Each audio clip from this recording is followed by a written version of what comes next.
Hello friends. இன்னைக்கு காலைல ஏந்திச்சு குளிச்சுட்டு ரெடி ஆயிடுச்சு. இனிமேட்டு அம்மாலாம் நம்மளுக்கு சாப்பாடு செஞ்சு தர மாட்டாங்க. நாமளே தனியா செஞ்சுக்க வேண்டியது தான். காலைல எப்பயும் பாட்டு கேட்குற பழக்கம் உண்டு. அதனால ஸ்பீக்கர் ஆன் பண்ணி ஒரு பாட்டு வேற லெவல்ல வைபா இருந்தது. படமும் நல்லா தான் இருந்ததுல்ல.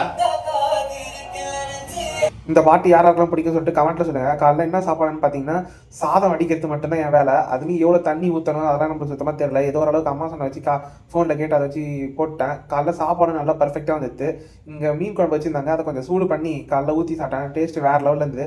எப்பயும் நியூஸ் பார்க்குற பழக்கம் உண்டா? இங்க டிவி வேற இல்ல. அதனால காலைல போய் ஒரு news paper Hindu news paper வாங்கி வந்தேன். ஆனா இங்கிலீஷ்ல வாங்கி வந்துட்டேன். கொஞ்சம் தமிழ்ல வாங்கி வந்தா கொஞ்சம் புரிஞ்சுக்கிறதுக்கு ஈஸியா இருந்திருக்கும். காலைல மீன் குழம்பு, சுட சுட சாதம். டேஸ்ட் வேற லெவல்ல இருந்தது.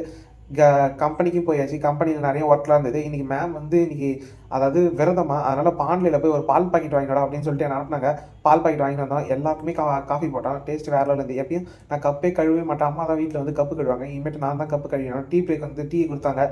டீ குடிச்சுட்டு கொஞ்சம் ரிலாக்ஸா இருந்தது. இன்னைக்கு மேம் என்னன்னு தெரியல, கம்ப்யூட்டர் முன்னாடி நெறைய டேட்டா என்ட்ரிலாம் பண்ணு அப்படின்னு சொல்லிட்டு எங்களுக்கு வேலைய குடுத்துட்டாங்க. கம்பெனியும் வேலையும் முடிஞ்சுச்சு. வீட்டுக்கு வரும்போது ஒரு மாவு பாக்கெட் வாங்கிட்டு வரலான்னு பார்த்தேன். கடைசில கடை மூடிக்குது. இன்னைக்கு நைட் என்ன சாப்பாடுன்னு பார்த்தீங்கன்னா, தோசை அடை மாரி வந்து போச்சு. தக்காளி சட்னி நல்லா இருந்தது. அதாவது தக்காளி குழம்பு, ஒரு ஹாஃப் பாயில். இந்த விளாக் உங்களுக்கு பிடிச்சிருந்தா லைக் பண்ணுங்க, சப்ஸ்கிரைப் பண்ணி ஷேர் பண்ணுங்க.